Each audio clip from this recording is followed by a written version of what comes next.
sejam bem-vindos ao Não Alimente Zumbis, eu sou a Nath, venho aqui pra gente conversar sobre um dos maiores serial killers dos Estados Unidos.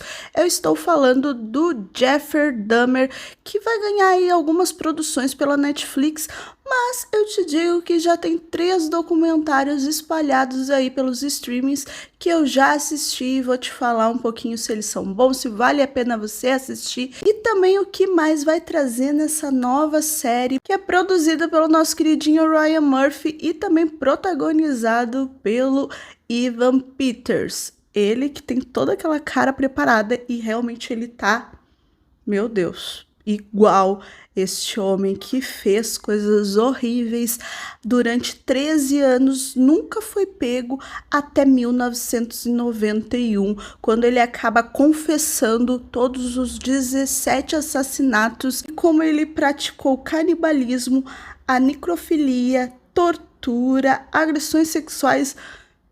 Olha, tem de tudo aí. Esse é um caso extremamente conhecido, já ganhou várias produções, tanto para o cinema quanto para séries, tem vários documentários espalhados por aí. Infelizmente aqui no Brasil a gente tem disponível na Discovery Plus, na Paramount Plus e também na Globoplay a gente vai ter algum desses conteúdos e também livros como Meu Amigo Dahmer, que é bem conhecido, é uma graphic novel e muito boa, se você quiser conferir. E agora ela vai trazer essas produções, a Netflix vai juntar tudo isso e contar essa história em 10 episódios de 45 minutos. E pelo que a gente já conferiu, vai contemplar toda a vida do Jeffrey Dahmer, que tinha 31 anos quando finalmente a polícia prendeu ele efetivamente. E em depoimento, o Dahmer contou toda a sua história.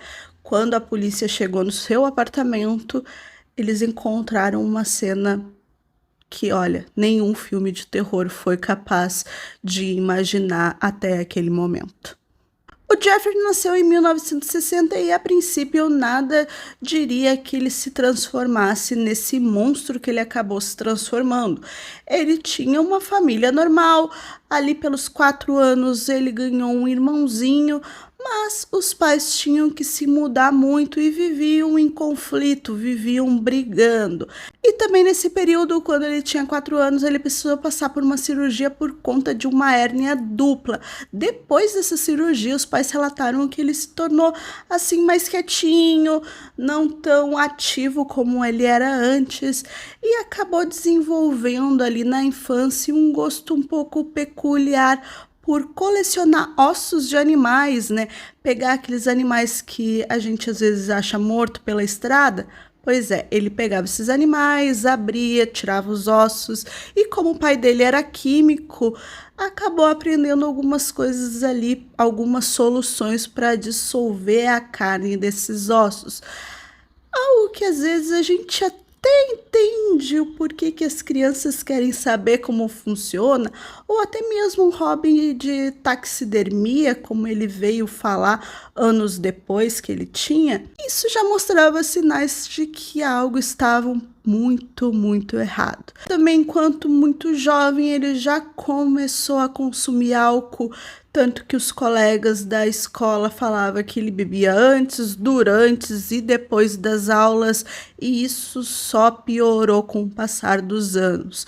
Quando ele tinha 18, os pais, depois de muitas brigas, finalmente se separaram. Só que a mãe, a senhora Joyce, foi junto com o filho menor embora para perto da sua família e o pai foi morar em um hotel.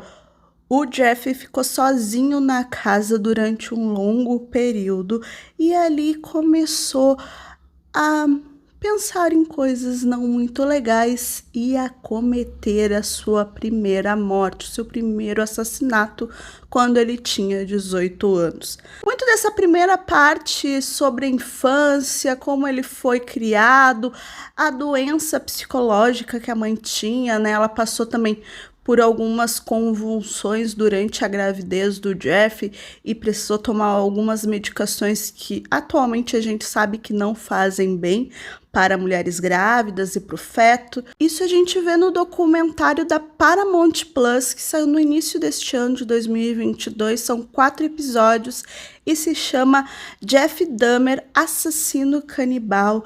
Mas esse documentário de 4 episódios, ele, apesar de abranger muito bem a história, contar muitos relatos pra gente, pouco vai ter de cenas reais e de depoimentos de pessoas envolvidas, ok? Então, talvez isso você já precise ter aí em mente quando for escolher um para assistir. Mas ele vai trazer muitos detalhes, principalmente dessa infância que a gente não tem tanto nos outros documentários, que é apenas comentado. Depois dessa primeira morte, em 1971, de um jovem que estava na estrada pedindo uma carona, e o Jeffrey dá essa carona e convida ele para sua casa, que naquele período ele estava morando sozinho, e acaba matando ele com um peso, esses pesos soltos de academia que ele tinha em casa. E ele acaba botando em prática tudo aquilo que ele já fazia nos animais. Depois da morte desse rapaz, ele acaba sentindo muito medo, né? Medo de ser pego, já que a polícia acabou atacando ele no meio da estrada quando ele estava lá com o corpo em sacos dentro do carro. Então aquilo gerou um certo aviso na mente dele. Ele tentou não fazer e não praticar mais e de alguma maneira lidar com seus desejos e as suas vontades sem praticar algum ato que machucaria alguém. Mas a gente sabe em relatos durante todos esses documentários e durante boa parte do que a gente sabe do que ele realmente contou quando foi preso pela polícia, é que ele realmente tinha tendências a fazer mal às pessoas. Quando o pai percebeu que ele estava consumindo muito álcool, pediu para ele ir para a faculdade, mas mesmo assim ele não conseguiu continuar depois do primeiro ano, exatamente por conta do consumo do álcool, e logo em seguida ele vai para o exército. No documentário da Globoplay, que se chama Dahmer por Dahmer, na mente de um serial killer, ali em 2 episódios, a gente vê o depoimento do próprio Dahmer depois que ele foi preso. Ele acaba sendo ouvido por uma repórter que se chama Nancy Glass, e ele deu uma entrevista bem completa para ela, e a gente tem isso nesse documentário de 2017. Nele também a gente tem relatos inéditos ali de ex-companheiros do exército do Dahmer que acabaram sendo sim abusados por ele sexualmente, violentados, e eles acabam contando isso neste documentário. Então, mesmo ele ficando inativo, mesmo ele não matando durante 9 anos depois da sua primeira morte lá em 1978, ele sim fez mal para muitas pessoas.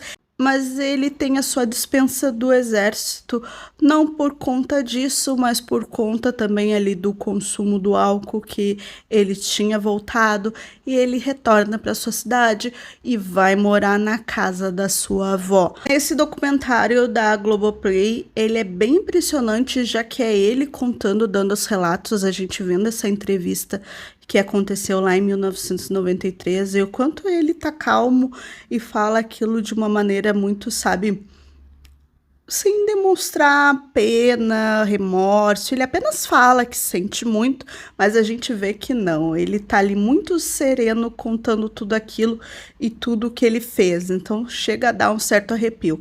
Mas com certeza o melhor documentário é o que está disponível na Discovery Plus, que se chama A Mente de um Monstro, Jeffrey Dahmer, o Canibal, que foi lançado em 2020, e em 2 episódios ele vai mostrar cenas reais, ali os depoimentos dos familiares, dos vizinhos, e vai contar essa história de uma maneira mais concisa, mais específica e direta, trazendo vários desses pontos. E é aí que a gente vê que depois de vários crimes que ele cometeu na própria casa da avó, ele acaba indo morar sozinho.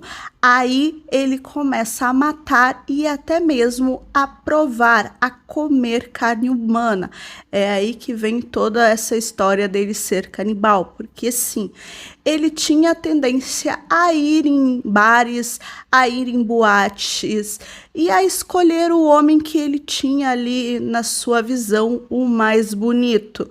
Nisso ele acabava tirando fotos, né, fingindo que tinha ali comprado uma câmera nova, te dou US$ 50 e você posa para mim. Esses homens acabavam sendo atraídos para casa dele, para o apartamento dele, que ficava numa região que a polícia já não ia mais, já tinha desistido de atender os casos que aconteciam lá. Era uma comunidade pobre e, na grande maioria, eram pessoas negras que moravam lá.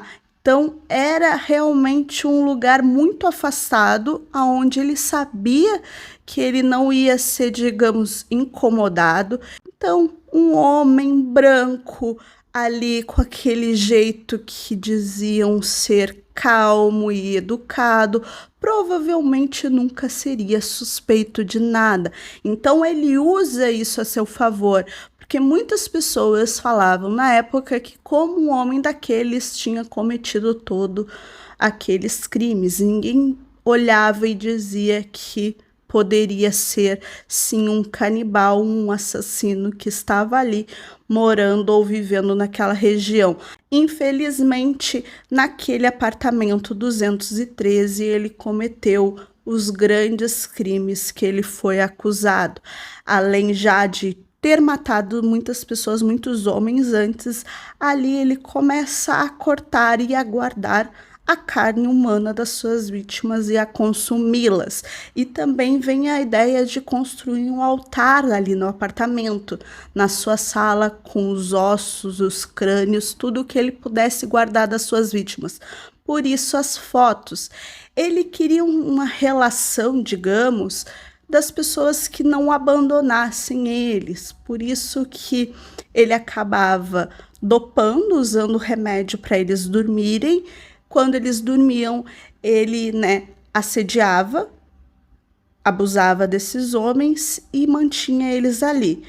Quando eles acordavam, quando algum acordava, eles tinham a tendência a querer ir embora e é claro que isso despertava a raiva dele e ele acabava matando. Nesse apartamento também ele tinha um grande tonel onde ele guardava as partes, botava as partes ali para dissolver naquele tonel cheio.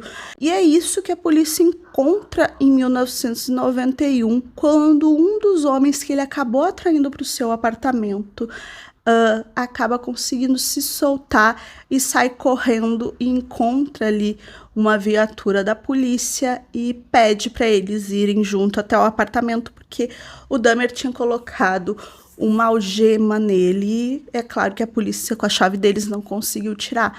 Quando a polícia chega e vê ali no apartamento aquele fedor que os próprios moradores do prédio já tinham relatado, mas que ninguém tinha feito nada, eles começam a sentir que tem algo errado. Quando eles vão até o quarto para pegar a bendita da chave ali da algema, eles encontram as fotos, porque as fotos que o Dahmer tirava não era só quando os caras chegavam e pousavam para ele. Eram fotos de quando ele estava realmente esquartejando ou fazendo poses estranhas com os corpos já mortos. Mas o pior foi que quando um deles abriu a geladeira, se deparou com uma caixa com uma cabeça humana, com a cabeça de um homem. Naquele período ali, entre os anos 90 e 91, o Dahmer ele começou a matar muitas pessoas, uma atrás da outra. Ele não estava dando conta de se livrar dos corpos e também ele estava ali com aquele apego, aquela tendência de não realmente botar fora ou descartar ou fazer alguma coisa. Ele estava aguardando. E aí é que mostra muito dos erros que a polícia teve ao longo desses anos antes de prender, antes de, por acaso, eles entrarem no apartamento e se depararem com essas evidências.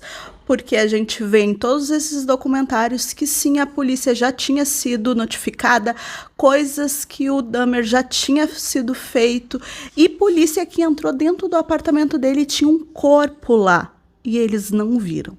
Tanto que uma das coisas mais chocantes é que nessa época, um jovem de 14 anos, ele acabou sendo atraído para o apartamento do Dahmer, né, com essa oferta de $50 por algumas fotos, acabou sendo drogado, né, para ele abusar dele, ficar deitado com ele, fazer tudo o que ele fazia quando esses homens ficavam dormindo por conta daqueles remédios.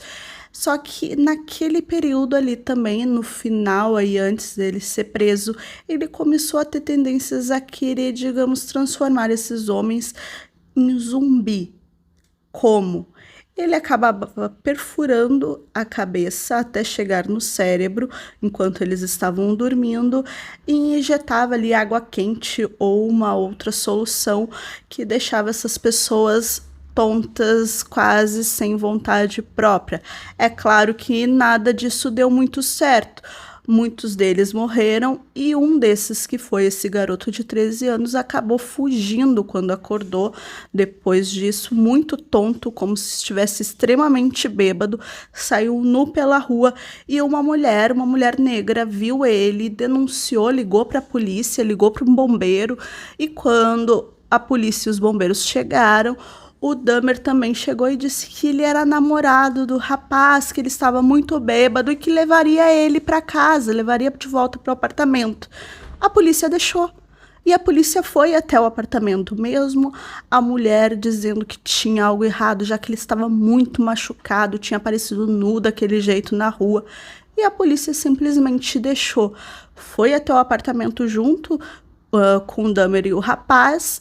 Lá também já tinha um corpo que ele tinha matado uns 3 dias antes, mas a polícia não viu. Viu que tinha umas fotos dele que ele tinha posado antes, né, do Dahmer drogar ele, e viu as roupas do rapaz lá e disse: ok, tudo bem, é o namorado. E foi embora. Detalhe é que esse mesmo rapaz era irmão de um jovem da mesma idade que uns 3 anos antes.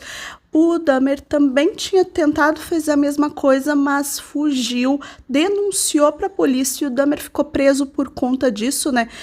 Por denúncia de pedofilia durante 1 ano, e depois saiu, e mesmo assim continuou cometendo os crimes até chegar ao irmão desse rapaz, que infelizmente, depois que a polícia levou ele até a casa do Dahmer, acabou sendo morto. Então, sabe, é muito disso que o Ryan Murphy vai trazer para essa série nova, não mostrando apenas os casos e quem foi o Dahmer, mas mostrando todo esse desleixo da polícia por conta exatamente de estar lidando com um homem branco, muito educado, em uma região ali de criminalidade, uma região onde tinha quase 90% de moradores negros e todo o preconceito que isso estava rondando. Eles não acreditavam que aquele homem branco poderia estar fazendo alguma coisa, mesmo através das denúncias de pessoas que estavam incomodadas e que já tinham visto que algo estava errado. Então, eu acredito que o Ryan Murphy vai trazer um ponto e uma visão muito interessante para a gente ver nessa série, diferente do que a gente vê nesses documentários, que é apenas mostrando toda a vida do Dahmer e tudo o que ele fez. O Ryan Murphy disse que vai focar nas vítimas, que vai contar muito sobre elas, então eu acho que vai ser bem interessante. A Netflix também vai trazer uma série documental contando a história do Dahmer lá no dia 7 de outubro, que vai, digamos, trazer todos esses arquivos e relatos da época. Então, tem muita informação chegando, mas se você não quer esperar, pode ver esses documentários, especificamente o que está disponível na Discovery Plus, que é o melhor que eu te indico. Se você conhecia todos esses detalhes, todas essas histórias e todos esses documentários que eu trouxe aqui, essas novidades que estão chegando ou não, me conte aqui nos comentários. Não se esqueça de deixar o likezinho, se inscrever no canal, que eu sempre trago dicas de produções, de séries documentais que vão trazer aí casos bem específicos e reais e bem tenebrosos.